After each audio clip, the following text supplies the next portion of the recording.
West Edmonton Mall will open to the public, and it isn't at all like Phase 1. The emphasis will be on recreation and entertainment. The concepts in Phase 2 have prompted the producers of the That's Incredible TV show to do a report on the mall.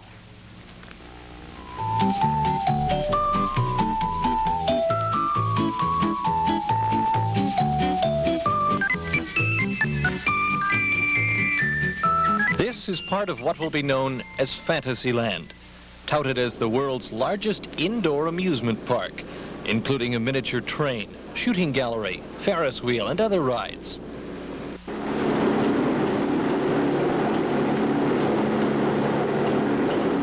This rink will be for public use. It's also where the Edmonton Oilers have agreed to hold practices 3 times a week so that up to 7,000 people can watch their hockey heroes before continuing on to shop or browse or wander past massive aquariums to be filled with saltwater fish, or an aviary with some of the world's more exotic birds. They've even duplicated the fountains from the Palace of Versailles. What we're really doing, what our main intention was, being that successful in our first year and an increase of over 30% in our second year, we in a way are sort of repaying or giving Edmontonians part of the dividends. Stahl says the mall's sales figures are the highest in the country. They've made and will continue to make enough from the mall that they can afford to be philanthropic. Afford is the right term. This is costing hundreds of millions of dollars. Workmen going 24 hours a day now to ensure it's open by the 16th of August. It's not all play. There will be more stores, concessions, and restaurant facilities. And as this complex is so innovative and massive, not only the producers of the TV show soon to tape here will be saying, "That's incredible." Rick Wirtz, CFRN Eyewitness News. This weekend, the firm which West Edmonton Mall, the 555 Corporation, claims that 95% of the merchants in the mall will be open for business this Sunday. A move like that will undoubtedly have a significant impact on every retailer in our city.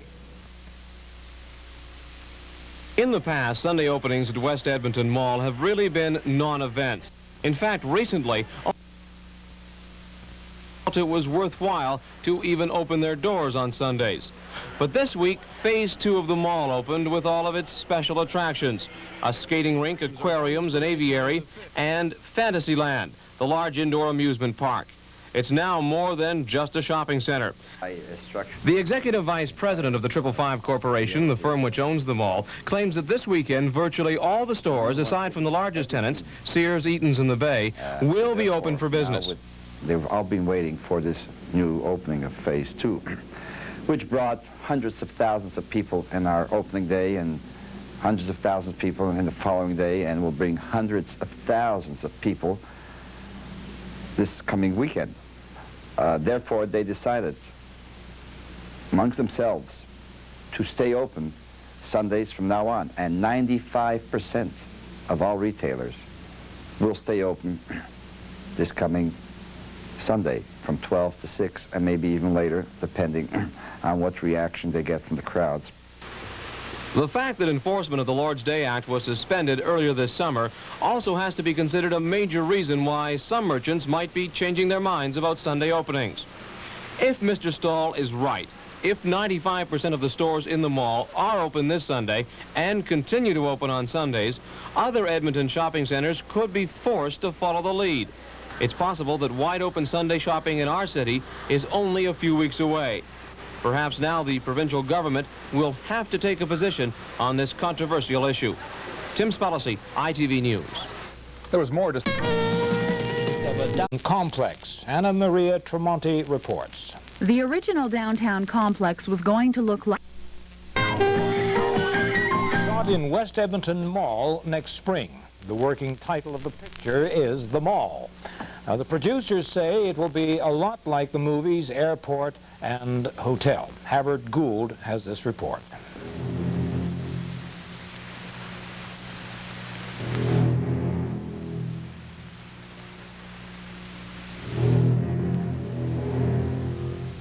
The producers could have chosen a very different theme for the film.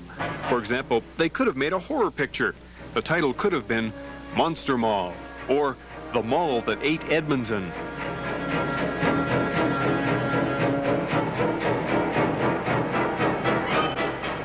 But actually, the movie will be more like a cross between one of the airport movies and the TV series, The Love Boat. After all, the film is to be shot in the mall. It isn't actually about 555 Corporation's expansion plans. It's about a giant mall that could face bankruptcy if thieves succeed. It's going to revolve around a jewel heist. There's going to be some fabulously expensive jewels in it, and the owner of the mall, or the manager of the mall, is going to find out that a heist is in action, and it looks like it's going to be an unstoppable heist, but using his resources and cleverness and intuition, he manages, well, you'll have to see what he does when you see the movie. The script is still being written, but there are already plans for spin-offs, a novel with the same plot, and perhaps a TV series, something like Love Boat. It's very important that if the project is going to have any legs and be ongoing, that the feature be successful. It's very difficult to create a television series around a movie that's a dog. So our first intent is to make this major motion picture as successful and as commercially viable as we possibly can. It may not be great art, but we're sure hoping it's going to be great fun. Shooting is scheduled to start in May of 1984. There is no word on when the book might appear in West Edmonton Mall stores or when the movie might turn up at West Edmonton Mall theaters. Howard Gould, CBC News, Edmonton. Great show. Yes, it would be a great show indeed if Tom Selleck were signed for the lead part. But you can get back in your chairs, ladies. Nothing has yet been confirmed about Magnum coming to Edmonton to star in the movie tentatively entitled The Mall. Actually, co-producers Mark Schoenberg and Jaron Summers have a long list of well-known stars they say are being considered for parts, and Selleck is one of them. But no one has been signed at this point. The mammoth West Edmonton Mall would be the setting for a movie some wags are already referring to as Raiders of the Lost Mall, Mall Wars, and Thunder Mall. But other than for the obvious publicity purposes, why a movie in and about a shopping mall? There is a vast potential for a dramatic story in a tremendous enclosed indoor community like West Edmonton Mall. That brings us to the next question. Just what would such a movie be about? And the story that we're going to work on and develop is a heist story. Fabulously expensive jewels are on display in the mall, and if they're stolen, the mall will actually go bankrupt. The producers say they already have some local investors for the $15 million flick, although they can't say who at this point, but they do indicate mall owners 555 Corporation are behind the idea.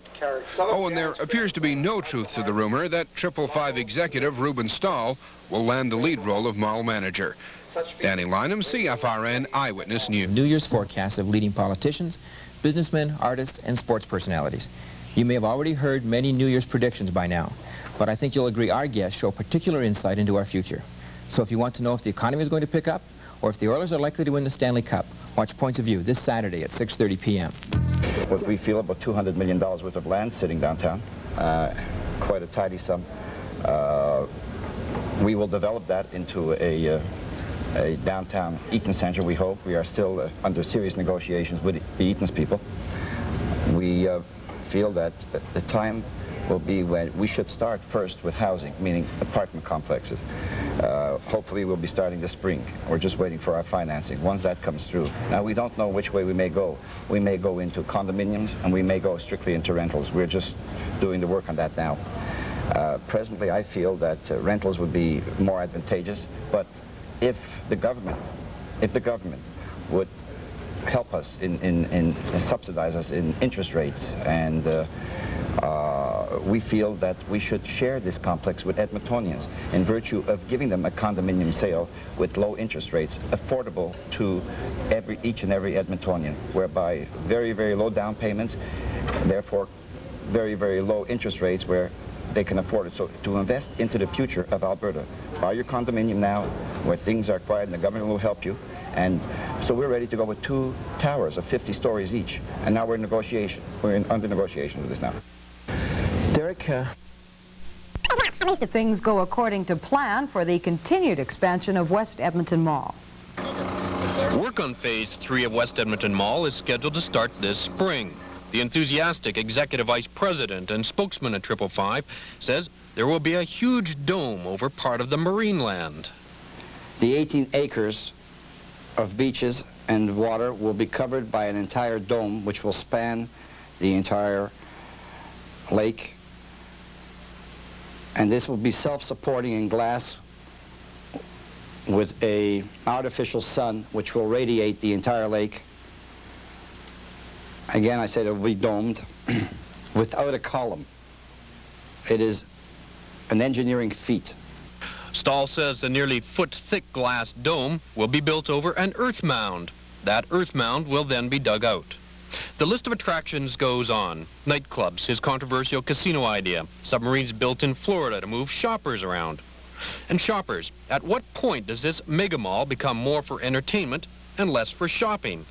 Well, never, says Stahl. Entertainment and shopping are just two sides of the same coin. Therefore, he's continuously entertained, and impulsively he shops.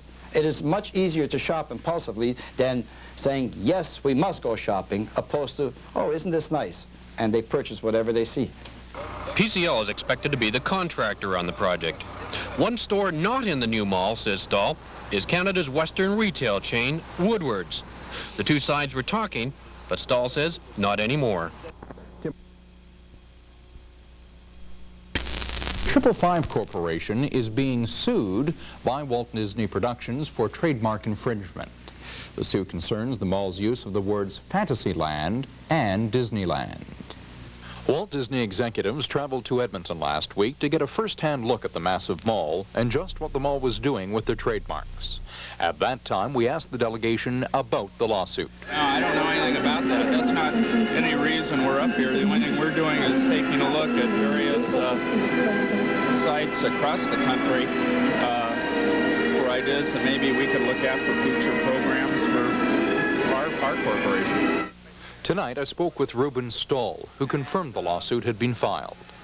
They decided that if we would participate with them or they participate with us, we could come to an amiable agreement related to Fantasyland. We thought about it, and our answer is one that we haven't come up with yet, but I don't think we want them. We think we're proficient enough to do this on our own. What they saw completely blew them away. They were like children in Disneyland themselves, and we feel that, and they feel that we could actually be a threat to the Western Disneyland. What they're talking about then is a merger between Walt Disney Productions and 555 Corporation. Conceivably, if we want so. We haven't decided what we want to do yet. We're starting this summer, hopefully, with our new integrated well, Disneyland, if you want. It will be more than 3 times the size of what you see here. What all the excitement is about is seen in the artist's conception of the next phase of the mall. These drawings have yet to be released for public display. They show a massive space center complete with a shuttle and moonwalkers, free-floating space bubbles, a laser star adult roller coaster many stories in height, and a Space Needle restaurant. Another area will house a Rocky Mountain gondola ride, a Niagara Falls Great Slide, and a children's parachute area. An artificial lake containing 3,000 to 4,000 fish, dolphins, sharks, and other sea animals may be viewed from 5 specially constructed submarines, walkways, and tunnels. But overshadowing this man-made wonder is the 555 Disney Productions dispute. And until Disney makes a counter-proposal, things will remain up in the air. And as Stahl says, that could result in a lengthy court battle.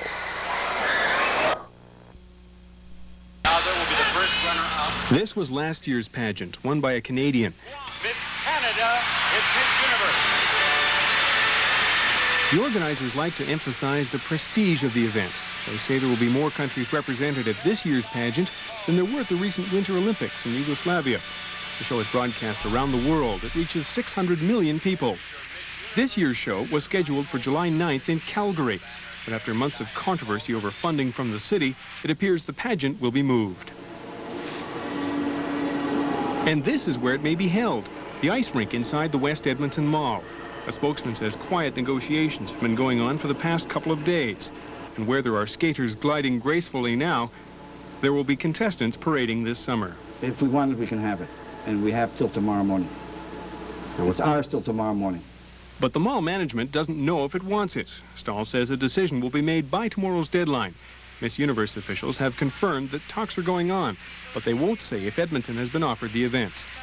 Part of the controversy in Calgary surrounded the use of public money for an event some charged is sexist. It appears West Edmonton Mall would do the show on its own, so that issue wouldn't come up.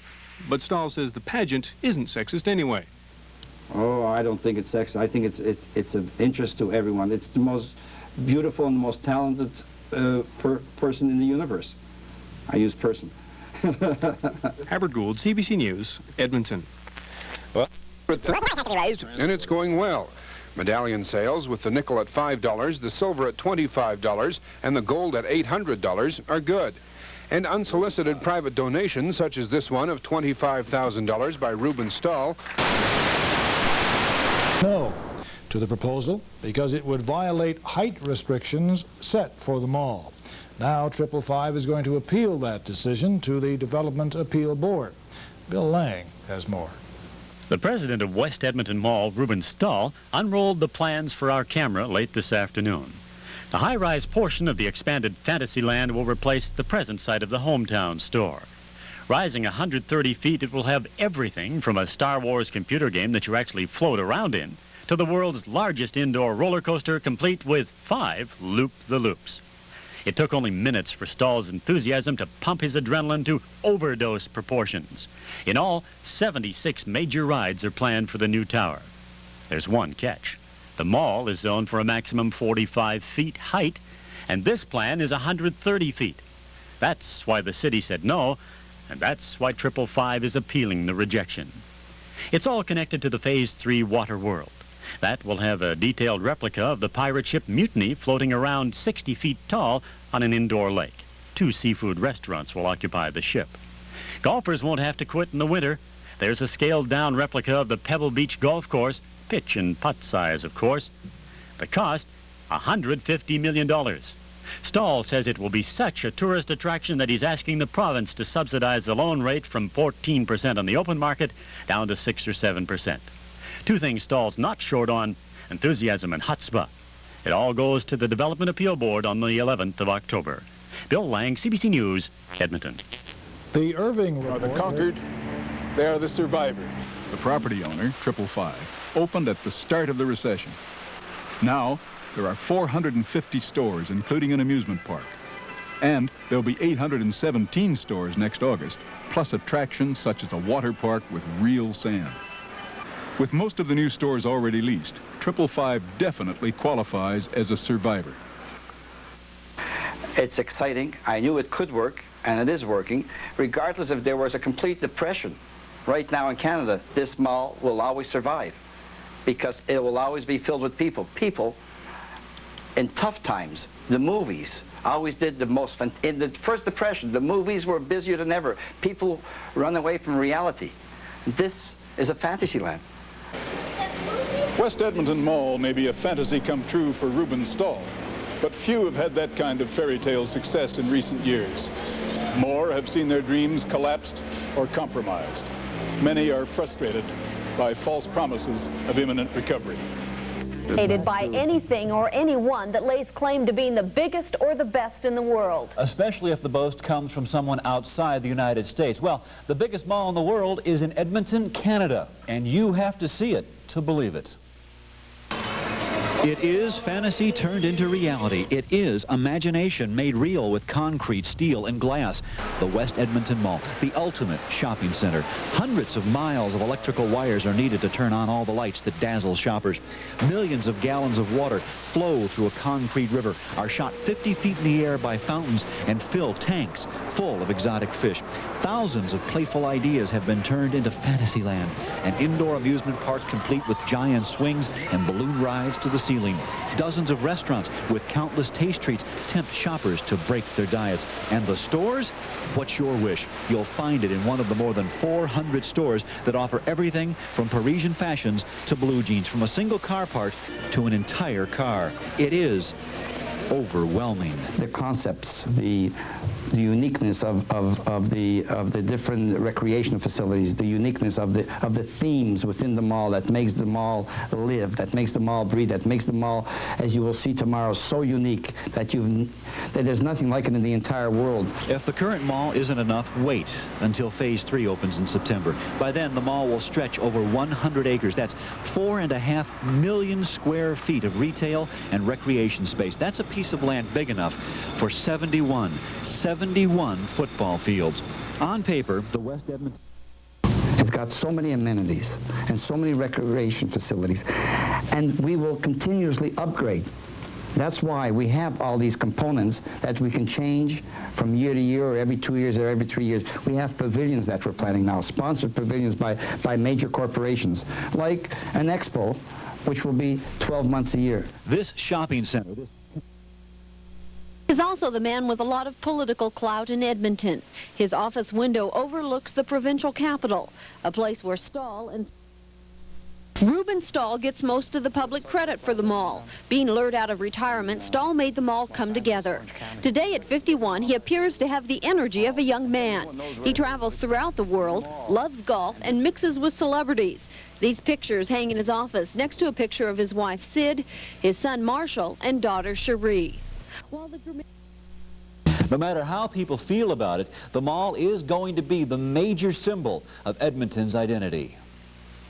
The West Edmonton Mall is so large, with so many shops, restaurants, and amusements, shoppers have to use a computerized directory to find their way around. Do we want that to come up for more listings? I don't know. Okay. 2, 6,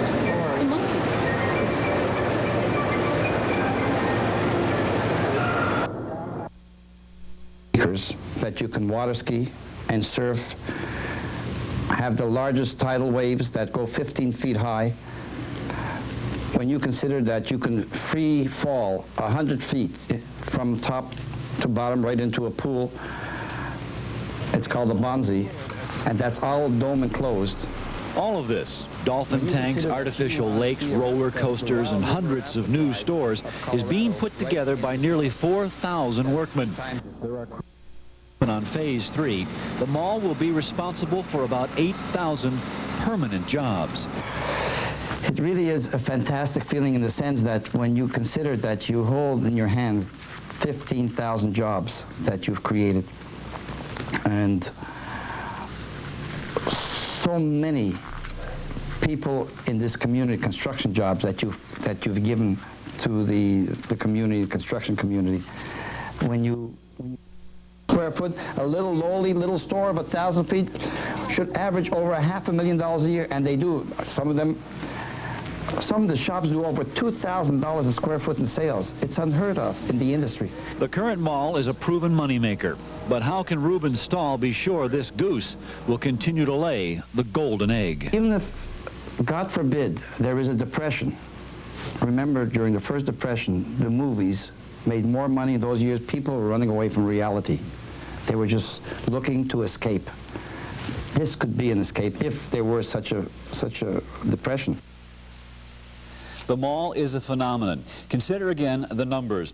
It will cover 4.5 million square feet. The jobs it creates will reduce Edmonton unemployment by 3 to 4%.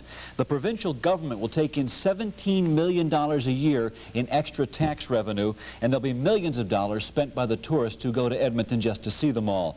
This is the kind of financial impact usually reserved for big industry, timber, oil, and heavy manufacturing.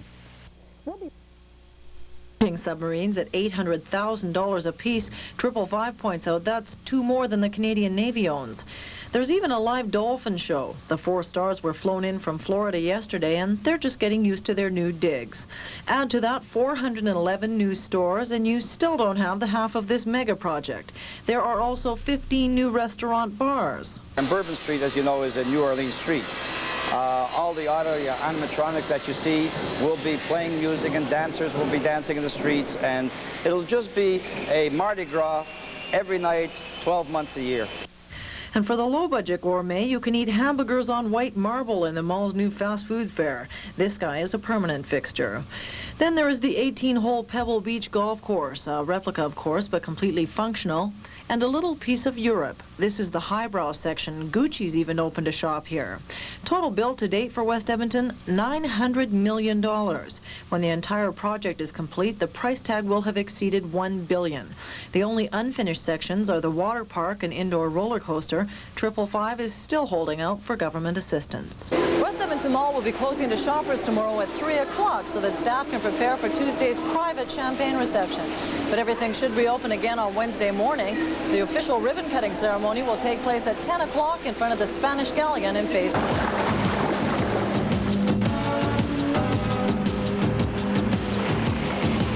It's just a license. It's funny. Enjoyment for years to come.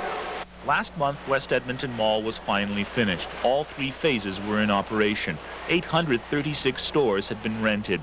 The official opening last month was Rubin Stahl's crowning moment. The shopping center developer arrived in Edmonton 5 years ago, having built 19 shopping centers before. He was here to help turn an empty field into the world's biggest shopping mall. And he did. Now he's leaving the Gramesian family, leaving Edmonton to develop his own retail mega projects. This place will never be the same without you, I'll tell you. Rubin Stahl is the single solitary reason for our expanding outside of the city of Toronto. Stahl handed in his resignation last Friday. The Gramesians are still trying to convince him to stay. But they know that my mind is made up. And when they know my mind is made up, I'm doing it. Are you the only man in the world who can say no to the Gramesians? Well, I don't know about that, but I've said no to the Gramesians. To the end, he remains a booster, taking pride in those who did well for themselves, taking pride in those who did well for his shopping mall. 5 stores in the shopping center. This is his latest one, and he's come from Toronto as a youngster, and I'm leaving a man. Really, this is a true success story. Steve Andrusiak, CBC News.